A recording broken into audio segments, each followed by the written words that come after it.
Hello, hello, and once again, thank you for joining me for another Electric Avenue update of what's going on in our world. And this is the new release listing for April 28th, 2023. You know what that means. Means we made it through Record Store Day. Survived is probably the better term to use.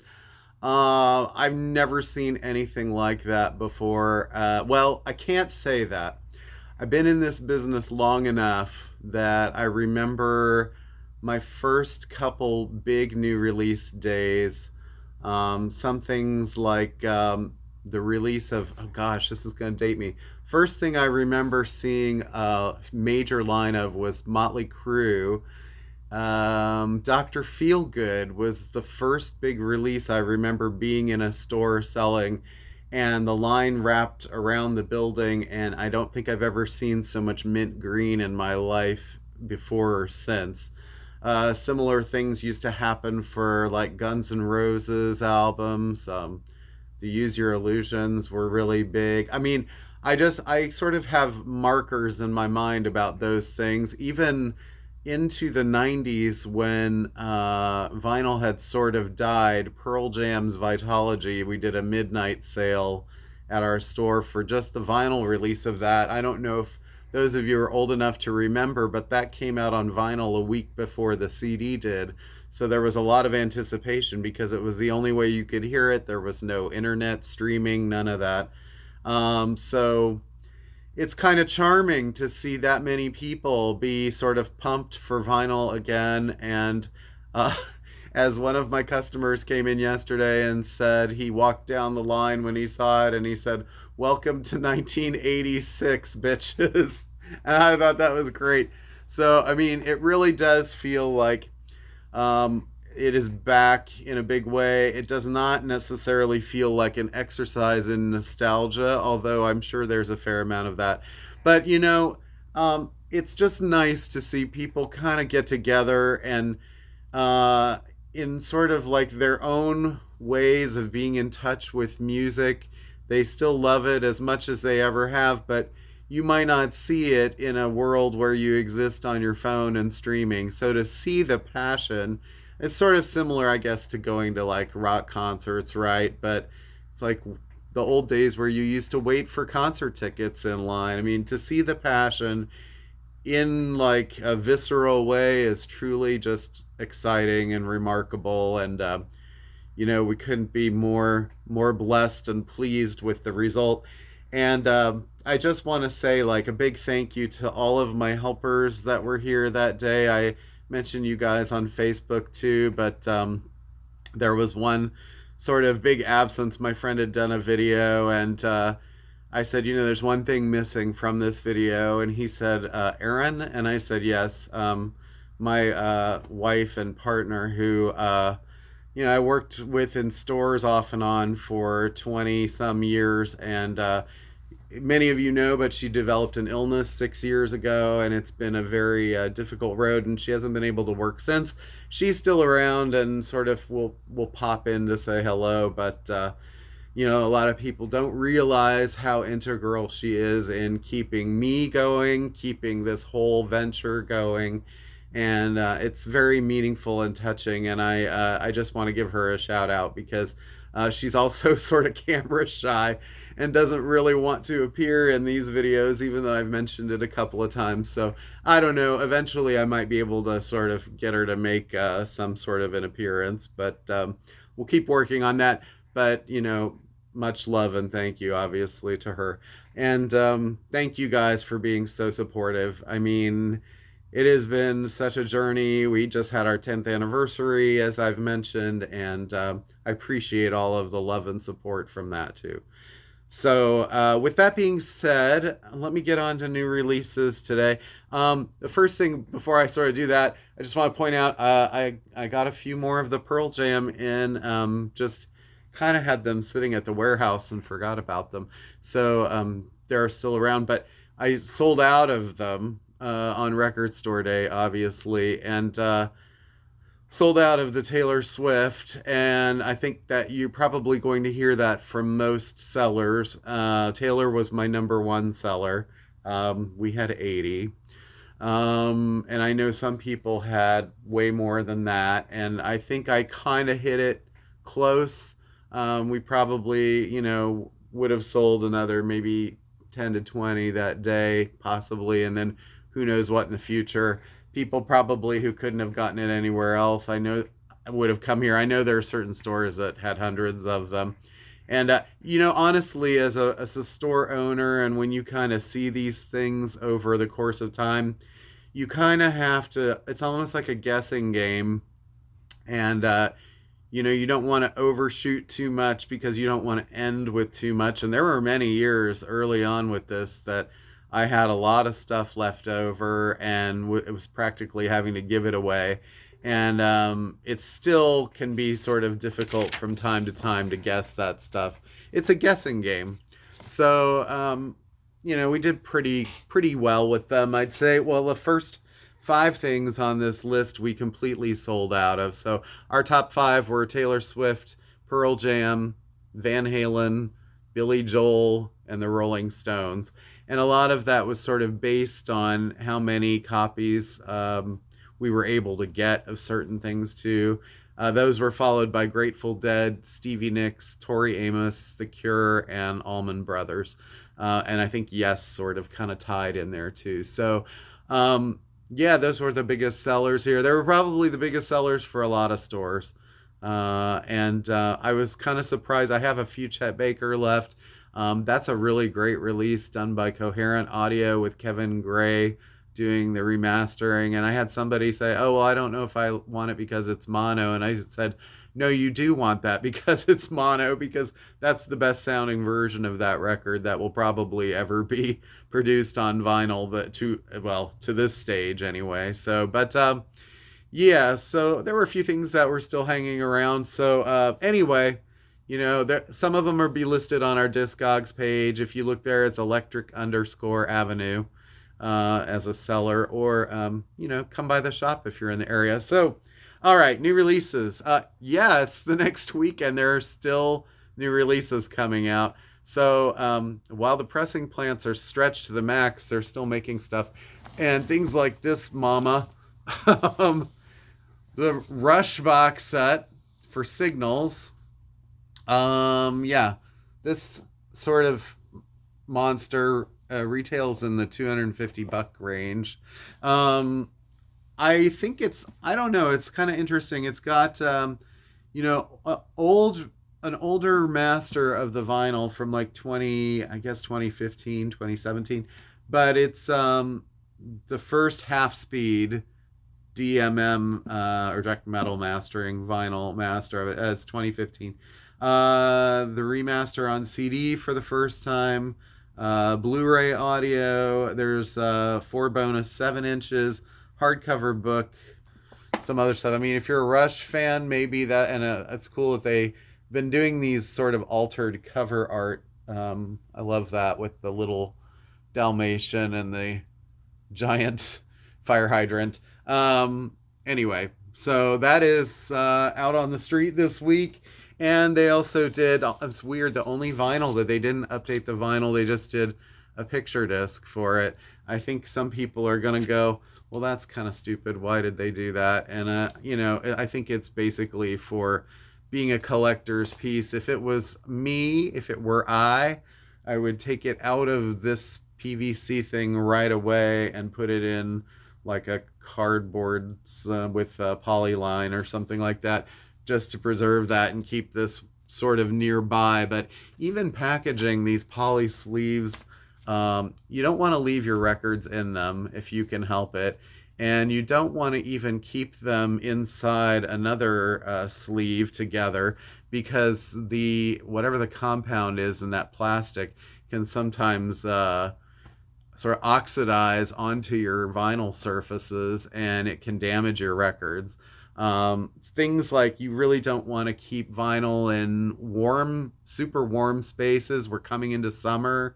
I had a friend who'd had an apartment that was above a garage, and he would leave during the day, And then he'd sort of bring in some records to sell once in a while, and I'd have to clean them all because the petroleum that was in the inner sleeve would get so hot that it would start to leach out, and it would make like this weird greasy film, a waviness on the records. And I'd say, like, you need to watch keeping your apartment that hot. And I don't know, for me it would then make me go, oh my god, I gotta go open every one of my records and check it and make sure that they're all clean, and kind of address, and maybe even change the inner sleeves, because once they start breaking down, you don't want them damaging your records. And you guys know now, you see it on Discogs, some records get really expensive. So be careful about that stuff. Don't take it for granted. I'm scaring everybody, and it's just sort of making you paranoid, but really, you got to be careful about that. And same thing when people leave like the ends open just so you can pull the record out to look at it. That makes me crazy for people who I've seen a lot of cases of oil heat where the oil will get into the record that way, because it's not actually sort of stored upright in the jacket and sealed off. That then the particles, if it's in paper, will stick to the oil and fuse to your record, and then that's also damaging. So there's a lot of things. You just have to store your records in a fairly cool, dry place, and not, nothing that's going to get too moldy or anything like that. So, all right, that's enough of that. More new releases. Big release this week, the new album from The National. I love the title of this, The First Two Pages of Frankenstein. And apparently it was sort of inspired by reading the novel. But we get 3 pretty high-profile guest stars listed on the back here: Sufjan Stevens, Phoebe Bridgers, and Taylor Swift. And the reason for Taylor is that Aaron Dessner played a lot and produced a lot of Folklore and Evermore. So there's a certain friendship going there, and that's great. I've heard that the Sufjan and Phoebe sort of contributions are more like background vocal kind of stuff and a little more minimal. But the Taylor Swift duet is supposedly fantastic from what all the reviews are saying. It's called the Alcott. So you might want to look that up.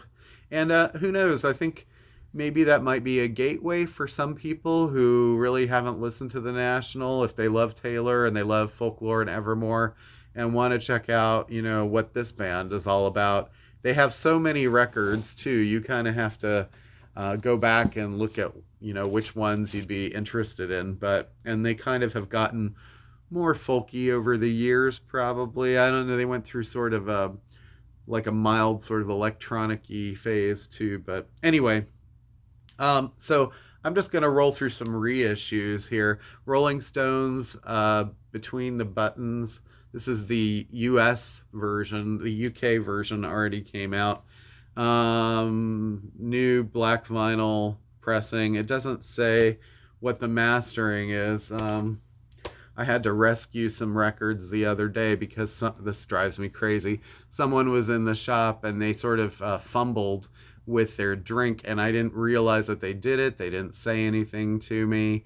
After they left, I went about an hour later. I was putting a record out and I noticed that 20-30 records were wet. And yeah, they were all in shrink wrap, but that's almost actually worse again, because then it can find holes and seep in. And, I lost a Rolling Stones UK of that in the process, along with 4 or 5 other records. Everything else was fine. But, I just thought, if you're in a store and you're sort of carrying around a drink, it's okay, we're sort of okay with that generally, but don't hold it over the records. And certainly if you spill it, tell somebody so they can dry them off immediately. I just I don't get it sometimes. Record Store Day was basically a wonderful event, and then you get little things like that that bring you back to earth and remind you what being in a store is really like. This is very interesting. Tomorrow, Permanent Dream. So Tomorrow was sort of a psychedelic band in the late 60s. And originally it was done in 1967. And this is a 2022 reimagined and post production by Yes's Steve Howe, who I believe played on the record. It looks like I'm thinking this is different cover art too. So this might actually be a little bit like confusing for some people as to what this is, but it's Tomorrow. If you remember, I think their album cover had it was like white with like a god in the clouds or something. Like anyway, look it up. But this says engineered and remastered by Curtis Schwartz from the original mono mixes. So it is a sort of mono mix remix remaster by Steve. Some jazz stuff, very cool. Another acoustic sounds, Verve acoustic sounds. Wynton Kelly, Wes Montgomery, Smoking at the Half Note. This is supposed to be one of Wes Montgomery's most lively and interesting recordings that he ever did. So it's kind of cool that Acoustic Sounds chose this. One thing I'd like to give a sort of a props to Verve Acoustic Sounds. I've talked about them at length on here, being from Salina, Kansas, where about an hour from where I'm originally lived for many years. But I'm glad that they put this in like a shrink wrap this time instead of that kind of tearaway stuff that they had on the top, because customers in store tend to be very certain ones tend to be very like rough with product, and anytime the tops would get ripped off, you couldn't sell it online because customers are like, well, it's open. And these are expensive records, and that was very, very frustrating. So thank you, Acoustic Sounds, for putting those in shrink wrap. Another cool vinyl jazz reissue, Jamie Cullum. So I don't know if this is the debut. It might be the second record. It's early. Pointless Nostalgic. This might actually be the first, and then the second one maybe was popular in the US. I don't know. It's a 20th anniversary, which is kind of surprising that he's been around that long. But jazz guy from the UK. Yeah, one of my one of my friends who has a store in the UK, his son has played drums for Jamie, which is really cool. He's doing some stuff with Wynton Marsalis this summer. One of my favorite bands of the 80s, and it's funny because I like Bauhaus. I'm not a massive fan, but I really like a lot of their stuff. But I love Love and Rockets. I think when Daniel Ash, David J., and Kevin Haskins sort of left, and kind of Peter Murphy went and did his own thing, and they sort of did their own thing, they got to be much more of an interesting kind of psychedelic rock band instead of sort of just being labeled as goth. But they kind of combined the two. And this album, Earth, Sun, Moon, one of the most beautiful rock records of the mid 80s. I love the title track. No New Tale to Tell was the single, but there's so many other really beautiful songs. One of my personal favorites is Everybody Wants to Go to Heaven. Go check out that song because it's just a beautiful kind of it's 80s, but it sort of transcends what you think of 80s. Their biggest selling album, I think, of the 80s was the Selftitled record. I love that cover art. I've always loved it. This actually features their number one hit in the US, So Alive. Maybe it hit number 3. I don't know. It was in the top 3. It was very, very high, big charting hit. I just read a review with Daniel Ash where he said he wrote it in I don't know, 15 minutes or something like that. Isn't that the way it always happens? Your biggest hit is something that you basically just kind of say, here you go. But anyway, so this also has a Motorcycle, Bound for Hell, Rock and Roll Babylon. This album was really interesting, I thought, because it was much more rocky at times than the stuff that they'd been doing. Like Earth, Sun, Moon was a little more kind of pastoral in a way. And this had some really almost heavy stuff on it. I think it sort of confused fans or record buyers who loved So Alive. They thought they were going to get an album with 10 of those songs, and really that was kind of the only song like that, and the rest of it was much more edgy. Also, going back to that era, one of the best industrial albums of then, Front 242, this album, Front by Front, featured Headhunter was sort of the big hit there, if there was I guess a sort of an underground hit. But these guys were from Belgium, very early, like kind of techno type stuff, with a sort of industrial kind of side to it. A lot of sampling going on, sort of akin to like Ministry and early Nine Inch Nails of the era. So a little more like, maybe, I don't want to say they were more aggressive. They were maybe a little less melodic than Nine Inch Nails, like if you're listening to like Pretty Hate Machine or something like that. But so, it's a great album, but it's of its time. Some new records. Dave Hawes, this is his latest, Drive It Like It's Stolen.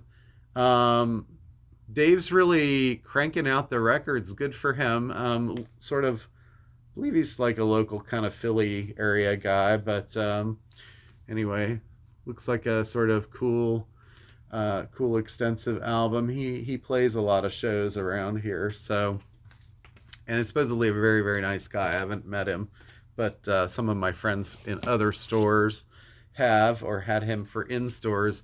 Ricky Lee Jones, it's been a long time for her. Pieces of Treasure. This is a covers album, and she's always been a very interesting artist in my book. Sort of, if you're kind of in the Joni Mitchell school of things, but maybe a little more like rock and sort of, I don't know. It's hard to say. She's not necessarily rockier, and she's not necessarily edgier either. She just brings her own style to it. But this actually features a lot of, like, I call American standards. Nature Boy, September Song, Here's That Rainy Day, All the Way, They Can't Take That Away From Me, One for My Baby, On the Sunny Side of the Street. An artist that I'm really, really like digging right now, and I loved her last record, Jessie Ware. This is That Feels Good. That Feels Good. This is sort of like I would call sort of what I've heard, a retro disco album. You can kind of see from the hairstyle and all that, but she does it so well, and the string and horn arrangements are just very like cool, and they're really well done. The last record had a little more sort of what I heard kind of electronic sound. I don't know if this has much of that, but I can't wait to check it out. Her earlier stuff was a little more kind of like neo soul, a little smoother and quieter. Her vocals are just kind of so airy at times, and while it was good, I thought like 3 or 4 albums of it got a little stale. So it was cool that the last record, she injected it with a little electronic, and it kind of gave it more like edge. And that album also sort of retro-y, but both that and this were produced by James Ford, who also produced the new he's worked with Arctic Monkeys. He produced the new Depeche Mode record. And I think he was in Simian Mobile Disco maybe at some point. So he's kind of gotten around. He's become like a big name producer now. Indigo de Souza. I don't know how much of this I can show. This is just sort of artwork. But this album is called All of This Will End. And she's a very interesting, she's from like North Carolina, South Carolina, Virginia, something like that, mid-Atlantic singer-songwriter, and she has injected a lot of this sort of kind of southwest Mexican sort of culture into the art, and but her music is sort of like, I don't know, alternative rock, but sort of like, I don't know, sort of experimental too. But She's got a great voice. Should check her out. I never know how to say this. I think it's Eve Tumor. Yves Eve Tumor. Um, Obviously, it's probably a stage name, I think. But anyway, I don't know how to describe Eve except as sort of like avant garde mixing of like soul, electronic, sort of like, I mean, it's obviously kind of retro from the outfit, but it's not like retro at all when it gets to the music. He's very experimental soul kind of artist. So, I haven't heard this record yet. The last one I got encouraged a lot to listen to. And I listened to it and I thought it was good, but it wasn't necessarily for me. So it wasn't something I went back to a lot, but I can see where other people might. Another artist that I kind of put in that category is Karen Dreyer and Fever Ray. But this album cover kind of freaks me out. It's Radical Romantics. That's, her in sort of odd makeup. I think she's really into playing characters, but she used to be in the band The Knife, which was her and her brother Olaf, and sort of edgy kind of usually electronic type stuff. I don't know. It's more about like kind of being provocative in a lot of ways. And this says it includes poster. I don't know if I'd want a poster of that on my wall, but maybe limited. I'm getting too like personal here. Limited edition red vinyl numbered gatefold. I mean, I really love her contributions to the Royksop albums. If you've heard those songs, she was on Junior. That was great. She was on what was it? The Understanding. I'm trying to remember the name of that record. The one before, and she's done a lot of like guest vocals and also like the Knife stuff. I mean, I love a lot of stuff she did with them. It's all quirky though, so it's not for everybody, but maybe it's better that way, right? I have a lot of CDs. I just want to sort of like pitch at you a little bit. Actually, the first one, I've got the vinyl coming soon here. It's just all I had right now first was Taj Mahal, Savoy, new Taj Mahal record, World's Finest Ballroom. He's sort of traditional blues. It looks like things like Summertime, Sweet Georgia Brown, Lady Be Good. You're getting some standards there too. New Tommy Emmanuel, and he's a great sort of guitar player. He doesn't necessarily sing. He usually gets vocalists on there if he's going to do that, but this one has a lot of guest people on it. Billy Strings, Molly Tuttle, Jamie Johnson, Sierra Hull, Little Feat and Sam Bush, Jorma Kekkonen, Michael McDonald, Jerry Douglas, Del McCoury. So Nitty Gritty Dirt Band, David Grisman, and Raul Malo. It sort of tends to be a little more like bluegrass, it looks like almost. Sonny Stitt, Boppin live in Baltimore, live at the Left Bank. This was actually a Record Store Day record, so the CD is actually coming out.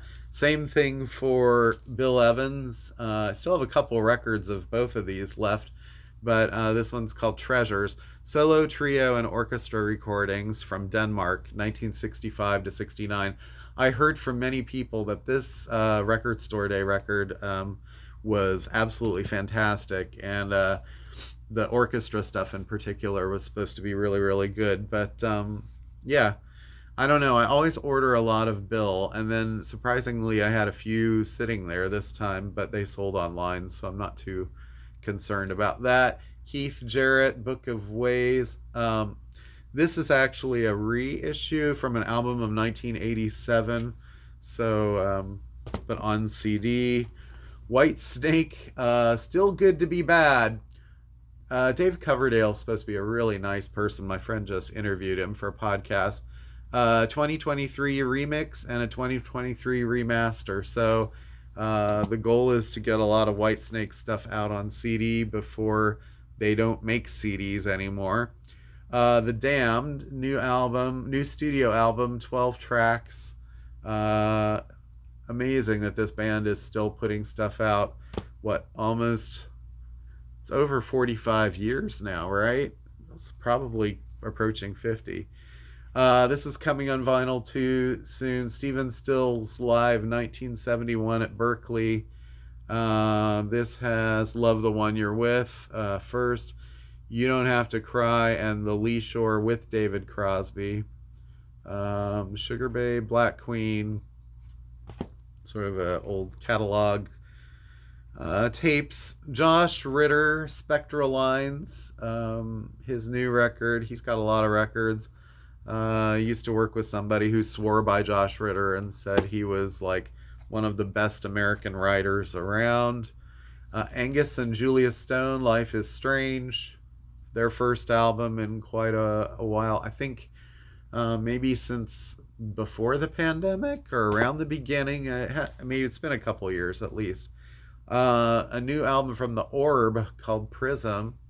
The last few records for the Orb, I think, have been sort of good. They've been kind of like rejuvenated, sort of, and reformed. So that's cool. And Daisy Jones, which has been out on vinyl for a while now, is finally getting a CD issue for those who are into CDs and love the show.